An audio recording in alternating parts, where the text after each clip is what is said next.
Seja bem-vindo à nossa aula número 26, quando o devedor não paga. Bom, nesta aula você vai aprender o que é uma insolvência, o que é uma certidão de crédito e quais são os limites da execução judicial. Bom, vamos começar. O que acontece quando o devedor não possui bens? Infelizmente, você não tem como fazer a sua continuidade da execução. Na prática, você ganhou o processo e não levou o resultado. Essa é a diferença entre ganhar o processo e receber o valor. Perceba, quando você tem um devedor que é insolvente, sua chance de recebimento é ínfima. Isso porque o Poder Judiciário possui limites reais da cobrança judicial. Ele não pode simplesmente fazer aparecer dinheiro do autor. Nesse caso, é você que deve apresentar onde está algum patrimônio desse devedor para que seja vendido em eventual leilão judicial e posteriormente converta-se em valor e pague a condenação do crédito que você tem a receber.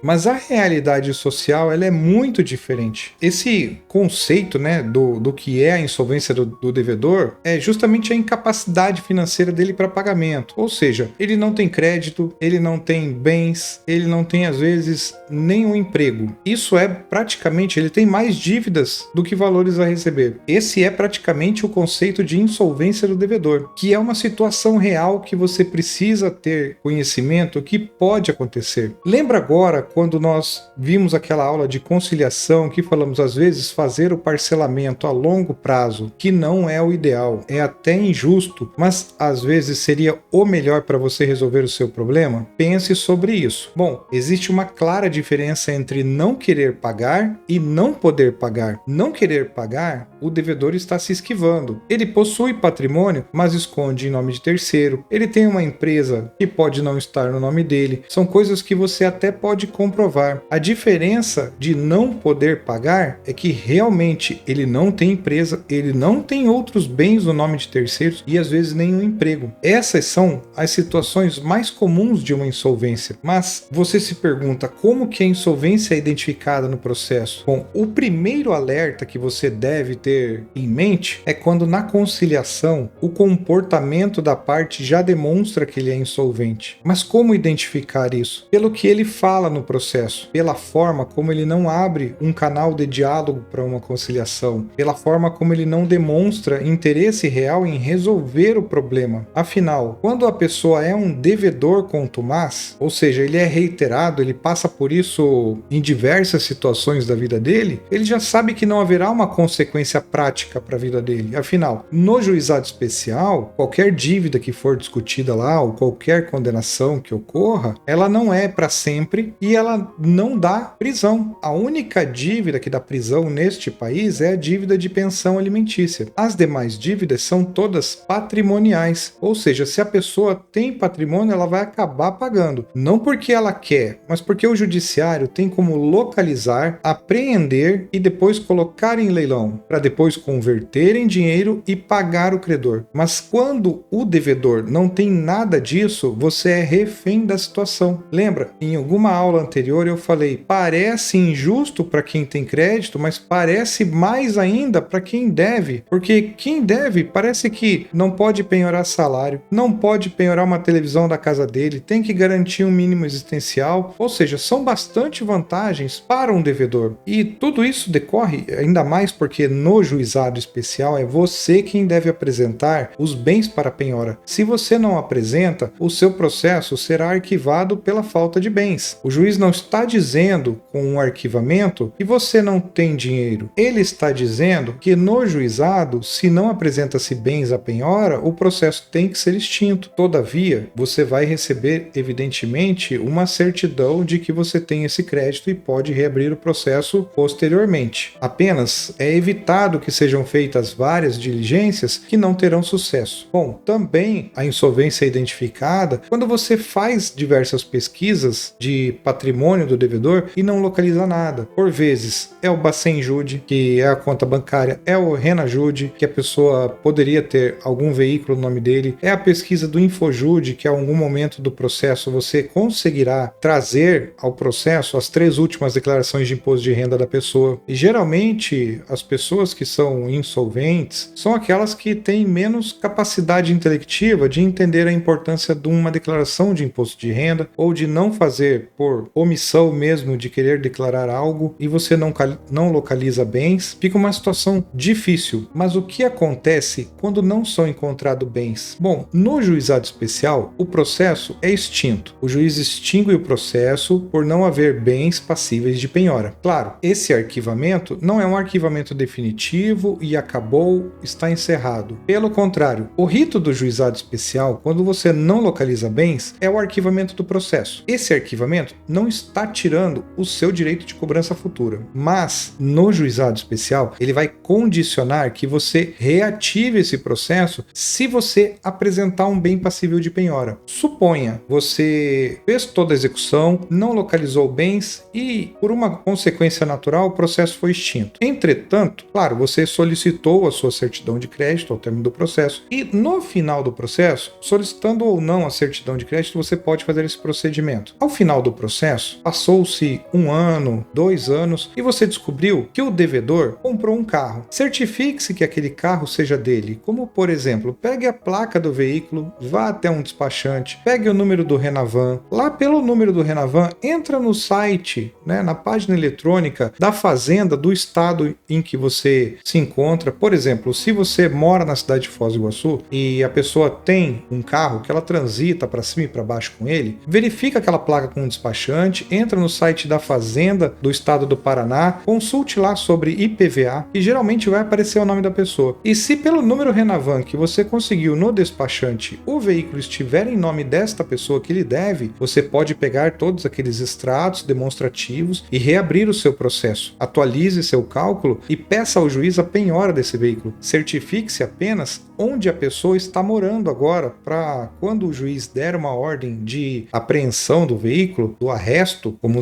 é falado, você ter um endereço para localizar, porque se o endereço antigo a pessoa não mora mais lá, praticamente, se ela tiver algum advogado, o advogado vai acabar até comunicando a pessoa de que houve uma movimentação naquele processo antigo que está tentando localizar bens. E aí já abre um alerta para sabe-se lá o que o réu vai fazer. Bom, feito isso, o processo sendo extinto, já teve o mérito, está tudo certo, o seu crédito já está constituído, o juiz vai te intimar antes do arquivamento, se você requerer a sua certidão de crédito, para que você atualize o valor para ser emitido a certidão de crédito. Essa certidão de crédito é um documento da justiça que certifica que você tem um crédito a receber. Naquele momento em que é emitido a certidão de crédito, começa o prazo prescricional. Esse título, ou seja, ele não vai valer para toda a vida. Você não pode executar quando quiser. Você precisa ficar atento. Bom, mas essa finalidade da certidão do crédito é justamente para identificar que existe uma dívida que já foi constituída em seu nome contra outra pessoa. É como se, por exemplo, essa pessoa que lhe deve tivesse lhe dado um cheque e ia prescrever em 5 anos. É mais ou menos essa situação. Como é um título executivo, ele pode ser endossado para terceiros? Eu posso repassar essa dívida pelo preço que eu quiser para outra pessoa? Sim, você pode. Os bancos fazem muito isso. Eles chamam, no meio financeiro, de títulos podres. Ou seja, suponha que o Banco Bradesco fez um monte de empréstimo, cartão de crédito, tem bastante dívidas e ele possui um índice de inadimplência muito alto. Por algumas questões fiscais e tributárias, o banco acaba não carregando essa dívida por muito tempo, até porque ele tem acionistas, precisa prestar contas, então ele vai e repassa esse título, chamado título podre, para uma empresa de cobrança, aqueles FDIC,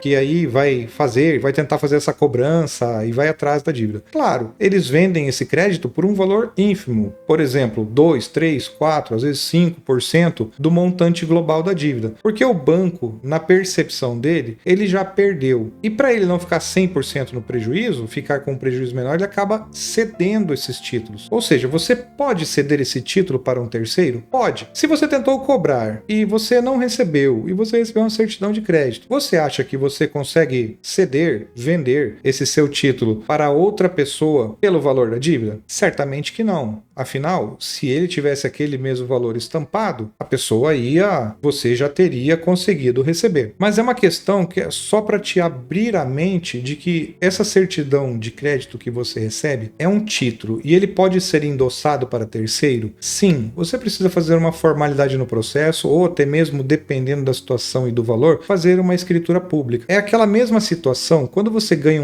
processo contra o Estado e o Estado vai te pagar em precatório, sabe-se lá quando, e aparecem aquelas empresas que compram precatórios. É quase a mesma situação. Você cederá esse crédito do precatório para esta empresa, que vai negociar com outras empresas que devem para a União, que devem para o Estado, para baterem fins de imposto, mas quando você recebe uma proposta, geralmente é 20, 30, 40% do seu crédito, a depender do prazo alongado que vai receber. É a mesma situação contigo, então não há motivo de desesperar porque você ganhou um crédito e depois você precisa ver se você vai negociar ele ou vai monitorar o patrimônio do devedor para você poder fazer a cobrança futura. Então, essa seria a finalidade jurídica e prática de uma certidão de crédito. A finalidade jurídica é a justiça dizendo que fulano lhe deve. E você tem na prática a possibilidade de ou cobrar posteriormente ou repassar isso para terceiro. É a mesma coisa que você recebe um cheque de uma pessoa e repassa como pagamento para outra. Seria uma situação similar. Tem algumas peculiaridades que mudariam, mas no panorama geral é isso que basta para você entender para que serve essa certidão de crédito. Além disso, você também pode protestar. Você pode levar essa certidão de crédito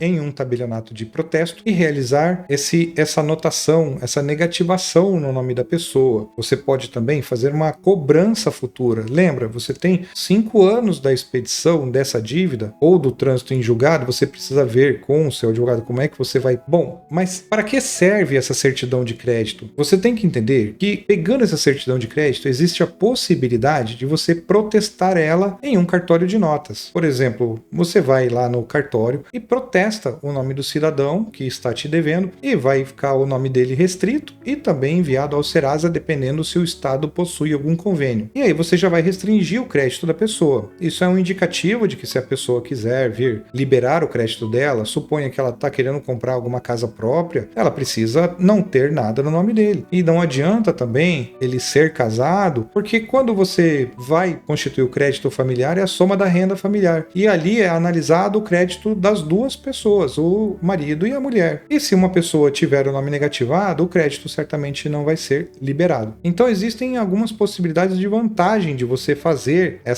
esse protesto da certidão, que pode te ajudar a fazer com que o devedor te procure para tentar resolver. Bom, além disso, existe a possibilidade da cobrança futura. Claro, você pode reabrir o processo desde que apresente um bem em nome do devedor para poder ser penhorado, ou você tomou conhecimento que existe um inventário tramitando, né? Porque as pessoas falecem, às vezes deixam bens, e os herdeiros, o devedor ser um herdeiro que tem algum crédito a receber. Você pode reabrir o processo, indicar que existe um inventário em andamento e pedir uma penhora lá naquele processo de eventual direito que ele tenha. Você pode comprovar o crédito perante terceiros e também, além disso, pode repassar o valor. Bom, mas entenda, nem tudo está perdido quando você recebe a certidão de crédito após o término do processo. Você pode retomar a execução a qualquer tempo. Quando eu digo a qualquer tempo, você tem que entender que existe um prazo legal, um prazo prescricional, ou seja, esse crédito vai caducar em algum momento. Então você precisa analisar, verificar a viabilidade da cobrança futura. Se você localizou bens, ótimo, peticione no processo, manifeste ao juiz, apresente a comprovação que ele tem um patrimônio e peça essa penhora. Você também pode fazer nessa retomada, quando você verificar, olha, agora o réu está trabalhando, será que eu consigo penhorar o salário dele? O réu está morando numa residência melhor, o réu constitui uma empresa, será que a condição dele financeira não melhorou? Você pode continuar com o processo. Mas lembre-se, sempre você vai fazer essa análise se a pessoa tem ou não bens, porque reabrir o processo e não indicar bens para o juiz, ele vai arquivar novamente. Porque, lembra, no juizado especial, é sua obrigação apresentar o bem para a penhora. Então, se você não apresentar ou não comprovar a mudança da condição econômica do devedor, para melhor, claro, para pior, você não vai peticionar no processo. Se você não comprovar que ele teve uma melhora, por exemplo, agora ele é empresário, agora ele tem um carro, agora ele mudou de casa, tem uma casa maior, de repente você consegue penhorar alguns outros bens, porque essa sua dívida, com certeza, ela não vai penhorar o imóvel dele. Monitore também se existe alguns processos que o devedor está litigando para cobrar alguma coisa, para você tentar penhorar o seu crédito naquele outro processo. Então existe algumas formas de tentar conseguir receber esse crédito. O problema é que todo o encargo é contigo. Então você tem que ficar muito atento em buscar bens periodicamente. Anote na sua agenda, coloque um lembrete no celular de fazer pesquisa de bens e você tem que fazer isso, porque senão você ganhou e efetivamente não levou. Não é isso que eu espero que vá acontecer no seu caso. Você precisa monitorar, você vai precisar ter um acompanhamento mensal, às vezes, desse devedor. É como se você estivesse fazendo um stalking da vida dele, verificando se ele está viajando, verificando se tem alguma informação em rede social, analisar toda a vida da pessoa. Veja o atraso de vida que um processo gerou para você. Bom, falamos então do prazo dessa cobrança judicial. Existe um prazo prescricional após o trânsito em julgado, depende do seu tribunal aí, das condições do seu processo, após a emissão da certidão, quanto tempo mais você vai poder cobrar, que em geral, dívidas constituídas, dívidas líquidas e certas, como é o caso do título executivo judicial, são de 5 anos. Então você tem 5 anos para tentar ver se você recebe esse seu crédito ou, de repente, logo no começo, buscar a pessoa para tentar fazer um acordo parcelado a longo prazo, para você não ficar só com esse papel em mãos, o que é extremamente desaconselhável, porque aí o teu prejuízo vai se consolidar, sabe? Aquele acidente de trânsito dos nossos exemplos, você vai ter que pagar sozinho. Não é o ideal, não é o justo, não é o correto, mas de repente tentar buscar o devedor para uma conversa e tentar fazer um acordo. Lembre-se, se você não for atrás e não acompanhar a vida financeira do devedor, claro,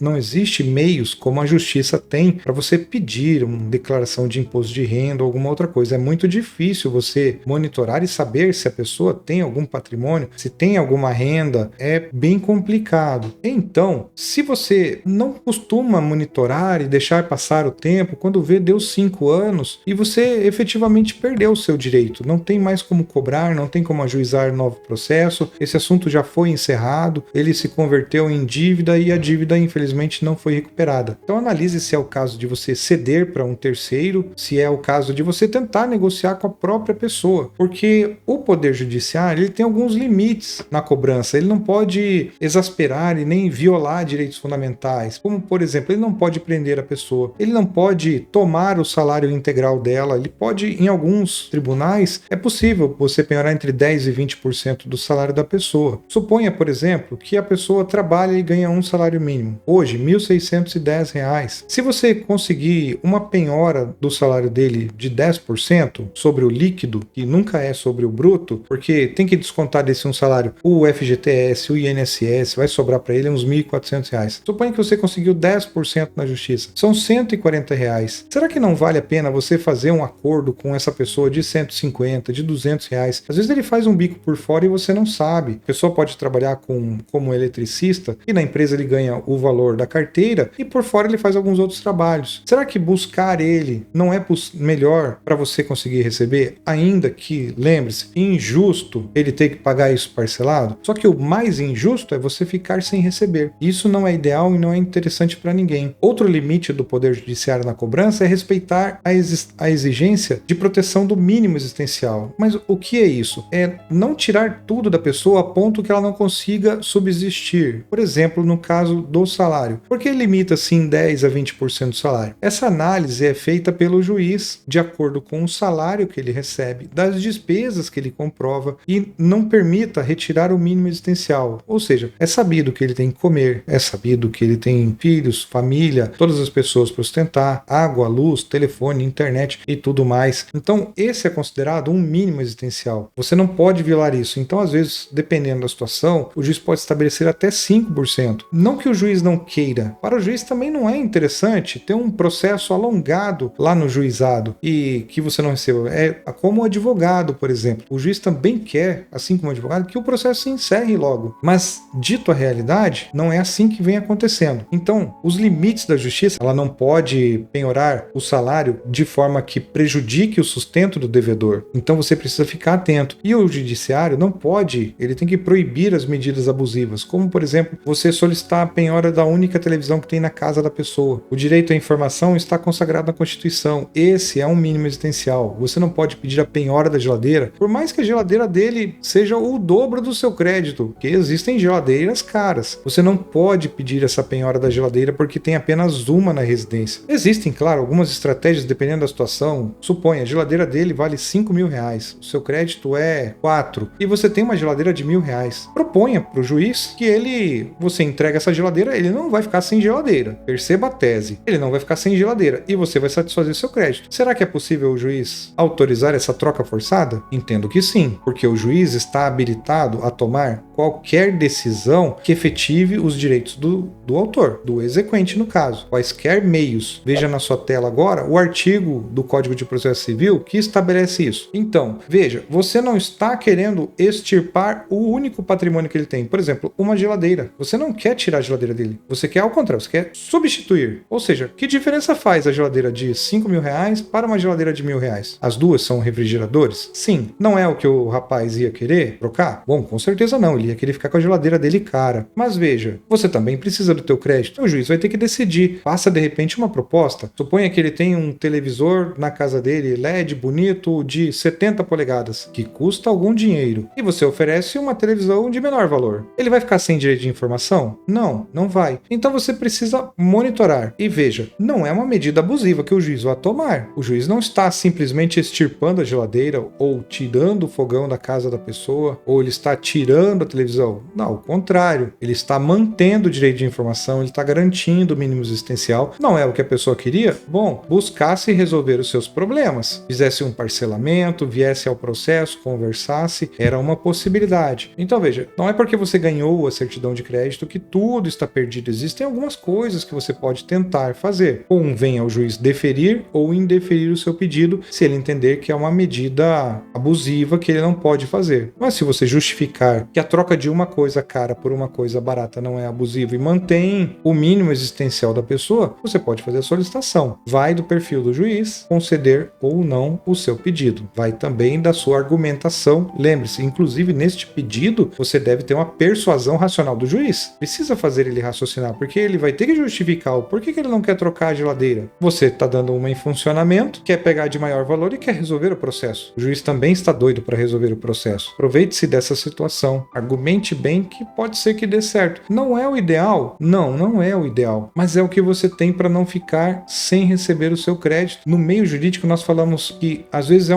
melhor um mau acordo do que acordo nenhum. Na verdade não existe um mau acordo. Existe imposição. Se uma pessoa quer impor as vontades dela para fazer um acordo, este sim pode ser um mau acordo. Mas se vocês conseguiram negociar condições para cumprimento desse acordo, isso não é um mau acordo. Afinal, é um acordo que houve cessão recíproca de direitos, que é justamente isso. Por exemplo, o seu crédito atualizado já está em 6.000 e a pessoa se propõe a pagar em 10 de 400. Analise se essa diferença não é apenas os juros que entraram, se a correção monetária pelo menos está sendo respeitada. É uma forma de você liquidar o processo em 10 meses. Uma coisa que você, se chegou nessa situação, você tem que levar sempre muito em consideração para não ficar só com a certidão em mãos. Situações em que a execução pode ser encerrada. Bom, você fez todos os pedidos possíveis ao Poder Judiciário e não foi localizado bens. Essa é uma situação em que você não consegue executar mais os bens e aí vai ser extinto o processo, vai ser arquivado em verdade. O processo será arquivado e você tenta novamente. Em outra oportunidade, se você demonstrar que existem bens do devedor. Bom, decurso do prazo legal, ou seja, pode haver dentro do processo um negócio chamado prescrição intercorrente. Ou seja, o juiz pode verificar se da primeira tentativa de penhora, eu vou colocar na tela para vocês a alteração legislativa que ocorreu há pouco tempo. Bom, veja, após o primeiro conhecimento da penhora infrutífera de bens, começa o prazo prescricional da prescrição intercorrente. É um problema que você tem que levar em consideração. E claro, o devedor, se ele for uma pessoa devedora contumaz, ele até já sabe disso e vai ficar se esquivando. Então, busque sempre um diálogo, um acordo, alguma coisa. Outra situação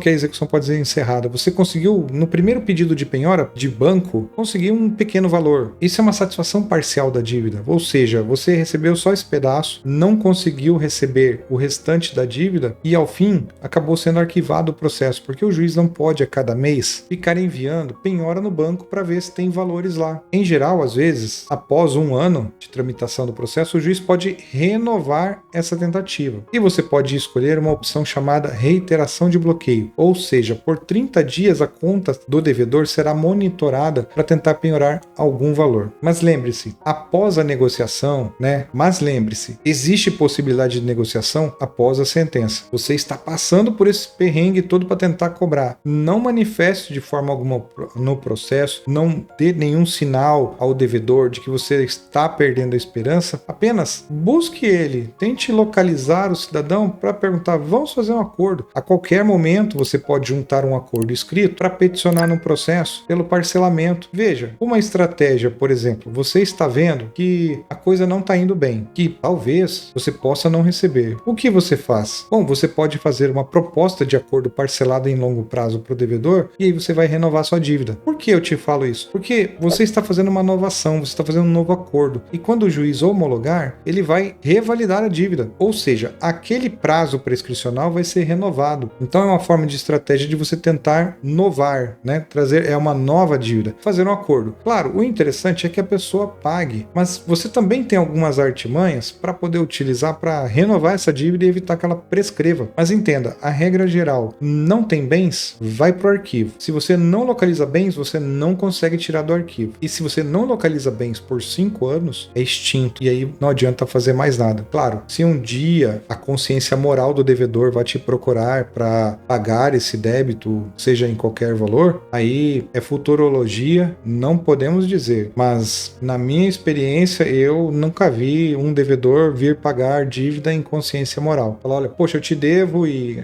tá aqui, depois de 10 anos, minha vida melhorou, quero acertar contigo, não quero deixar essa pendência para trás. Seria muito louvável se acontecesse, mas eu particularmente nunca vi. Existem situações assim, por isso que existe essa tese da dívida moral, mas particularmente comigo não aconteceu. Outra possibilidade de negociação após o parcelamento, você fazer um acordo, o parcelamento da dívida e a estratégia de negociação direta com o devedor. Evite, nesse caso, daí intermediários. Você já conhece a pessoa, já viu a pessoa, lembra daquela situação de urbanidade e tratamento com respeito das partes que foi exposto nas aulas passadas, de como se portar na audiência? Isso pode ser agora um gancho para você conseguir uma negociação direta com o devedor. Porque se você chegou na audiência e acabou discutindo com a pessoa, possivelmente ela não vai querer falar com você. Ela não vai abrir uma porta de comunicação, de diálogo para poder fazer um acordo. Então, lembra, o processo em si, você precisa ver ele até o final. E quando eu digo até o final, é este final, é aquela possibilidade de você não receber. Então, desde o começo, você já começa a identificar alertas, como na questão do acidente de trânsito. Se a pessoa começa já a se esquivar de responsabilidade lá no local, se na audiência de conciliação a porta não está aberta para poder fazer um diálogo, são sinais, você precisa identificar. Então, quando de repente você buscar um advogado, ele fala para você, vamos fazer um acordo ainda que parcelado, não entenda mal o advogado, é que o advogado está acostumado com essa visão de longo prazo, de lá no final, você que é cliente dele, não receber. Ele se preocupa com isso, e aí ele te expõe a situação, e se você não agir com estratégia para receber, você pode ficar sem nada. Qual a importância de manter esse registro do crédito? Que é, além da documentação do processo, atualização de valores e o registro das tentativas de cobrança, esse seu registro do crédito, essa certidão que é emitida para você, ela é muito pertinente porque você pode repassar para um terceiro. Suponha que você conhece uma pessoa que é amigo do devedor e você, por um acaso, às vezes o universo conspira, por um acaso você comenta com ele se ele tem um débito com a pessoa. Veja, olha que interessante. Esse é um pulo do gato que você pode utilizar. Se você conhece alguma pessoa que deve para o seu devedor, você pode negociar com ele essa cessão do seu crédito e aquela pessoa que deve para o devedor usar essa cessão de crédito, porque ele já tem um crédito, para abater a dívida. Vamos dizer, você tomou conhecimento que o devedor está cobrando alguma dívida de outra pessoa. Você procura essa pessoa e tenta negociar com ele o seu crédito. Suponha, você tem uma certidão de crédito de R$ 6.500 e lá no processo estão discutindo qualquer valor. E você fala, olha, já tentei de tudo, a pessoa não conversa comigo, eu te vendo isso aqui por 2.000, eu te vendo esse crédito de 6.500 por 2.000. E você apresenta lá no processo e pede o abatimento. Eu vou te fazer a cessão, vamos fazer um documento, vamos autenticar a assinatura, estou te cedendo esse crédito. Esse crédito, quem está devendo é aquele credor da outra parte. Ele pode usar isso para compensar. Veja que interessante. Esse é o mesmo princípio que você vai encontrar quando uma empresa liga para querer comprar o seu precatório. Ela vai pegar esse precatório e vai vender para uma empresa para abater imposto com o governo. Ou seja, olha, governo, você está me cobrando 100 mil, eu tenho tem um precatório aqui de 110 mil, e claro, ela deve ter negociado por um valor menor, e vamos usar isso para quitar. Existe esse mercado de precatório, assim como pode existir esse mercado das certidões de crédito, que não é uma coisa muito difundida, porque as pessoas não sabem, mas é muito interessante e você pode utilizar. Qual é a segurança da pessoa que vai comprar esse crédito? Essa segurança é total. Por que que ela é total? Porque é uma certidão de dívida judicial. A justiça já disse: o senhor João deve para o Rodrigo R$ 6.500 nesta data. E aí o Rodrigo vai lá e vende para o José. E o José deve para o João. O que que o José vai falar? Olha, eu tenho aqui 6.500, vamos abater. É uma certidão de dívida que você recebeu, repassou para a terceira, como se você desse um cheque. É o mesmo princípio. Então, mentalize dessa forma que talvez seja a possibilidade de você conseguir, ao final, não ficar 100% no prejuízo. Agora,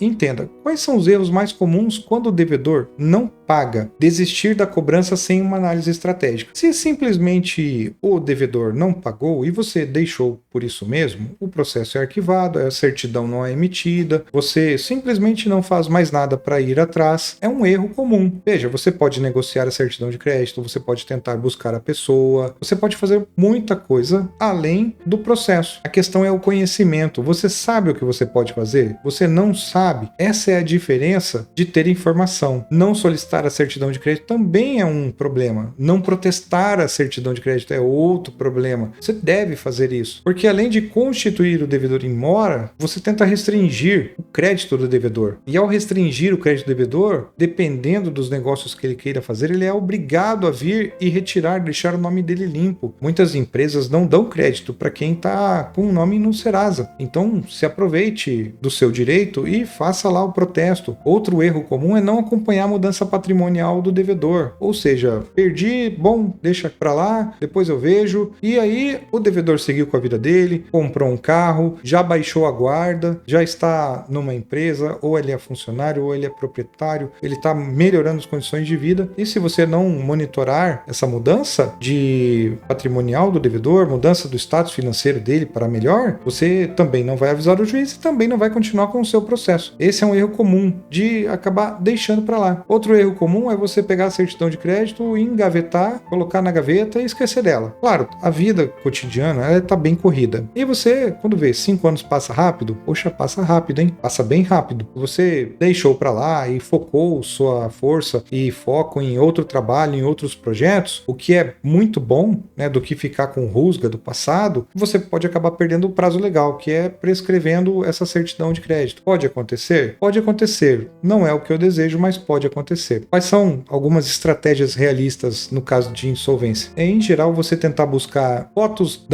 do endereço do devedor para ver se tem carros na garagem, para ver se tem alguma placa que você consiga localizar se é efetivamente dele. É você tentar descobrir pelo nome dele na internet se tem algum CNPJ, alguma empresa, pelo CPF dele que você já possui do processo. Tentar buscar cada 6 meses na junta comercial se foi aberta uma empresa. É tentar fazer uma monitoração patrimonial efetiva. Outra coisa que costuma dar certo é uma negociação direta, é tentar buscar a pessoa, tentar abrir um diálogo, mostrar para ele a sua condição, o que esse processo agravou na sua vida, tentar sensibilizar a pessoa para buscar um parcelamento, nem que seja de longo prazo, para poder solver o problema, para resolver a questão, também costuma funcionar. E já quando você começa a ver que não vai conseguir penhorar nada, você tenta partir para uma outra estratégia, ao invés de ficar gastando dinheiro, porque você vai gastar dinheiro. Você vai no cartório de imóveis pegar uma certidão para ver se ele tem mais de um imóvel, tem que pagar taxa. Você vai buscar alguma certidão no Detran, tem que pagar taxa. Vai pagar uma certidão da junta comercial para saber se ele tem uma empresa, tem que pagar taxa. Tudo tem que ser pago. Então avalie esse custo-benefício de você continuar com a execução ou você flexibilizar e receber parcelado. Lembra, é melhor receber do que não receber. Está certo, não é bom receber de qualquer jeito. Não é isso que se trata. É melhor você ter para receber do que você não receber. Entenda a diferenciação. Não se está estimulando fazer acordos de R$50. Não é isso que se trata. A estimulação aqui é que você busque um diálogo para tentar resolver o seu problema. Qual é o impacto emocional e financeiro da insolvência? Bom, vai frustrar as suas expectativas como credor. Afinal, você entrou com o processo sozinho, passou por toda a grura processual, foi em 2 audiências, recebeu a sentença, às vezes a outra parte recorreu, você teve que pegar um advogado ou não, dependendo da situação, começou a execução e não recebeu. percebeu, nesse caso, passou-se uns 4, 5 anos e você efetivamente não viu nada ainda do que a justiça poderia te dar. A expectativa daí, com certeza, a moral vai lá embaixo. Mas esse impacto emocional, lembra, você tem um avatar do personagem, deixa o avatar sofrer. Não sofra você porque a cobrança não deu certo. Quando a gente fala em fazer essa análise processual e agir com estratégia e inteligência, é justamente para evitar esse impacto emocional e financeiro da insolvência. Muitas pessoas são insolventes. É diferente quando é uma empresa que tem um CNPJ, já está consolidada no mercado. Outra coisa é uma pessoa física. Suponha, você contratou um instalador de ar-condicionado. Qual é a média hoje do serviço? 100 a 250 reais para instalar um ar-condicionado em condições normais em uma residência. E você vai e optou pela pessoa mais barata. Essa pessoa mais barata acabou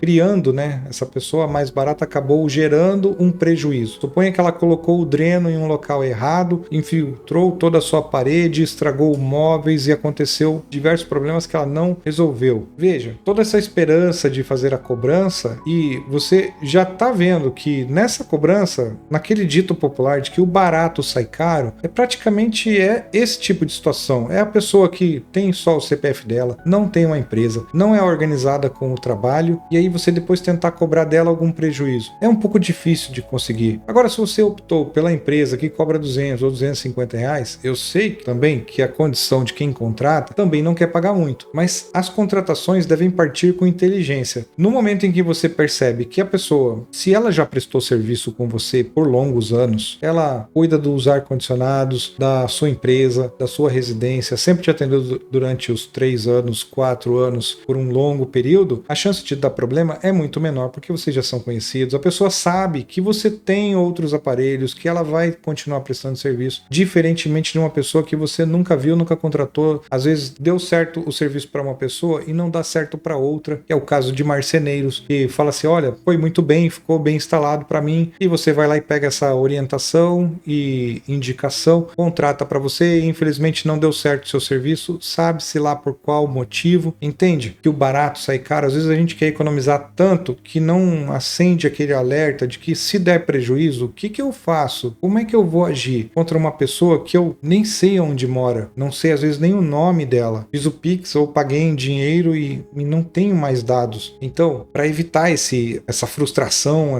da sua expectativa de que vá receber ou resolver o seu problema no processo, há de se atentar já na contratação dos negócios que fazemos, há de se atentar quando ocorre um fato da vida, tipo um acidente do trânsito, aconteceu, já identificar eventual problema que possa acontecer, mitigar eles para ser os menores possíveis. Suponha que no caso do acidente de trânsito você seja o culpado, não faça qualquer pagamento sem redigir um acordo que vá fazer a pessoa declarar que está tudo certo, porque depois ela vai acabar querendo cobrar mais coisas. Lembra daquele exemplo que demos, que se você fizer um acordo de 3 mil reais para reparar o carro e depois quando for consertar descobrir que tem mais danos que você não percebeu, é mais ou menos isso. Então tentar cuidar para evitar esse impacto emocional, porque lá na frente desanima, dá aquela sensação de que a justiça não funciona e não é bem assim. Às vezes a sua estratégia é que não foi posicionada da forma correta e isso vai fazer com que você evite uma frustração com um eventual resultado parcial. A justiça vai dizer que você ganhou, vai te dar alguns meios para você executar, mas pode ser que você não leve. Acontece. Outro ponto importante para você evitar esse impacto emocional e financeiro dessa insolvência é você buscar informação jurídica preventiva. Sabe, antes de você entrar com aquele processo, que agora você tem conhecimento para fazer tudo isso, é buscar uma consulta com um profissional, tentar fazer com que ele te oriente sobre as possibilidades,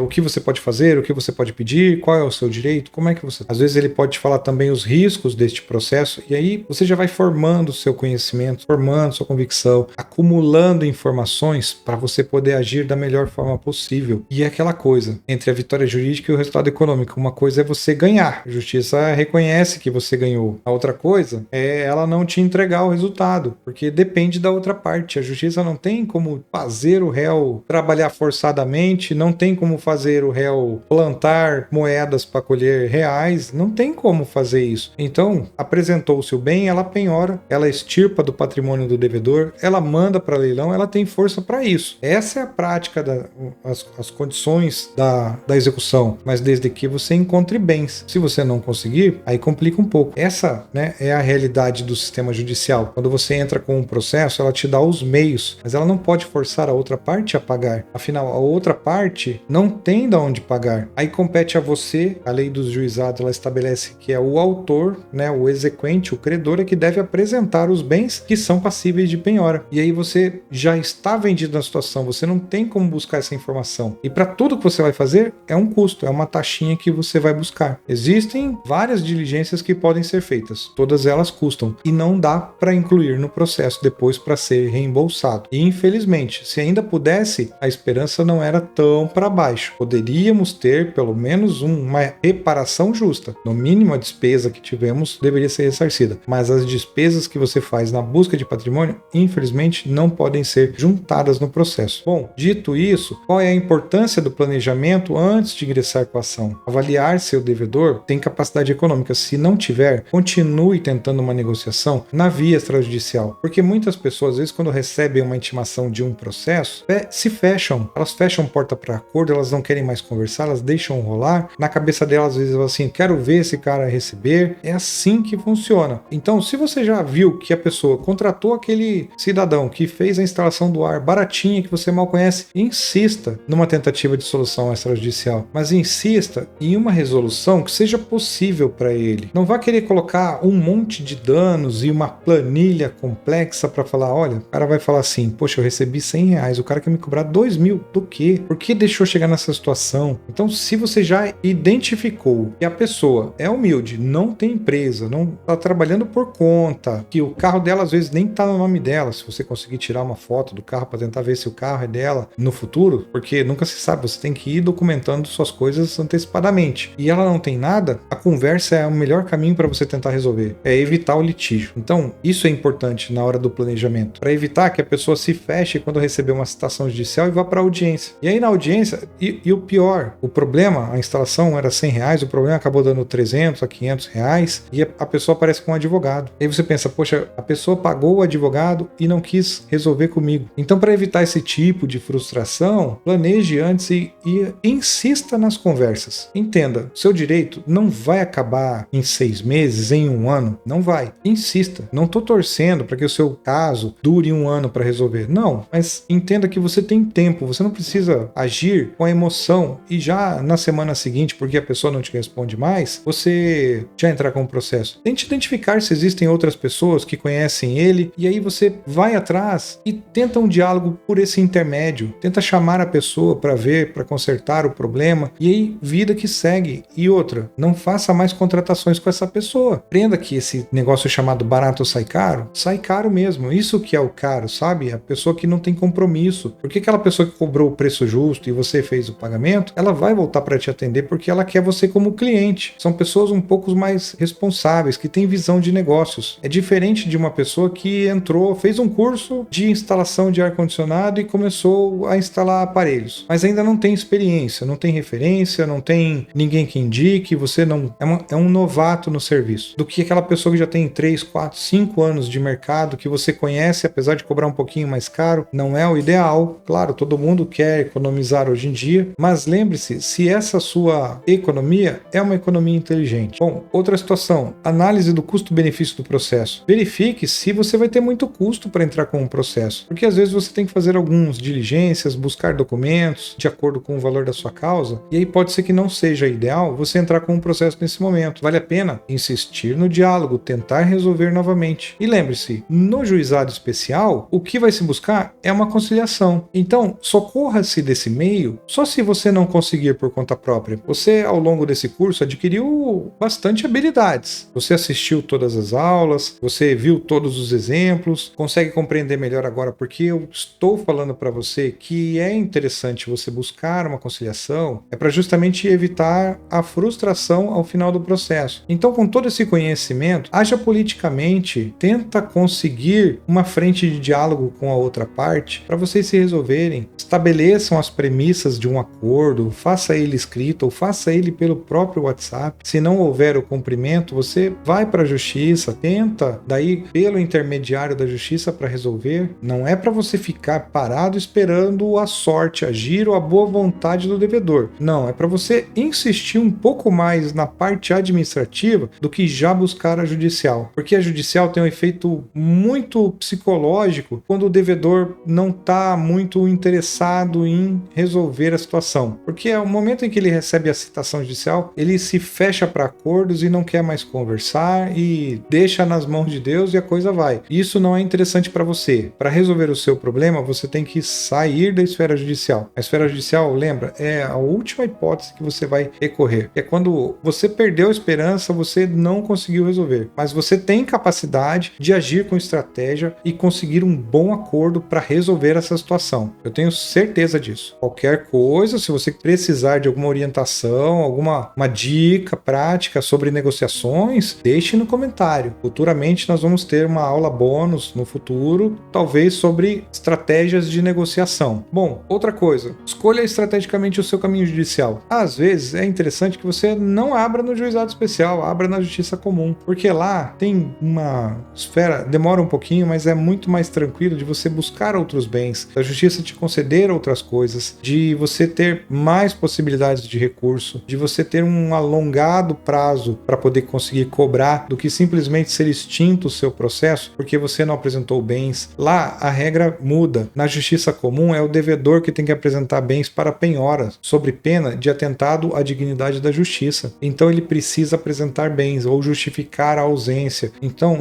são ritos completamente diferentes. Mas se nós estamos falando daquele instalador de R$100, não compensa. Mas se estamos falando de um acidente de trânsito que te deu aí quase 15 a 20 mil reais, que ainda assim está dentro da alçada do juizado que você pode ir sozinho, pode ser mais interessante ir na comum. Então você precisa analisar, busque uma orientação jurídica. É fundamental para você entender o que você pode fazer. Se você opta pela justiça comum, se você opta pela justiça simplificada, que é o juizado especial, você precisa sempre da informação. A informação não só liberta, ela vai demonstrar como é que você vai agir conscientemente para poder fazer o seu direito valer. Porque fazer o direito valer não é tão difícil. O difícil é concretizar o direito, é receber. Dependendo do réu, é muito difícil você ter alguma possibilidade de receber. Então, sempre pense estrategicamente como você pode resolver o seu problema. Espero que você tenha entendido quais são os problemas que você pode enfrentar durante uma execução, que existe uma chance real de você ganhar e não levar, o que não é o ideal. Ninguém deveria ganhar e não levar. Deveria ganhar e levar. Todos deveriam ser solventes, mas não é a realidade. Então, às vezes, vale a pena agir com estratégia, agir com política, falar com a pessoa e às vezes até amargar um pouco de prejuízo para não ficar 100% no prejuízo. E vida que segue. Para quem trabalha, nunca falta dinheiro. Sempre tem oportunidades, sempre é uma coisa que dinheiro vai e vem. E às vezes ele vem para você, às vezes ele não vem. É normal. São situações do mercado, situações do cotidiano. Mas se você é disposto e sempre em resolver problemas, você é um solucionador de problemas, você vai resolver o seu problema. Eu agradeço a paciência. Já indico que nós temos mais 2 aulas apenas. Qualquer dúvida, deixe no comentário que eu responderei o mais brevemente possível. Nos vemos na próxima aula.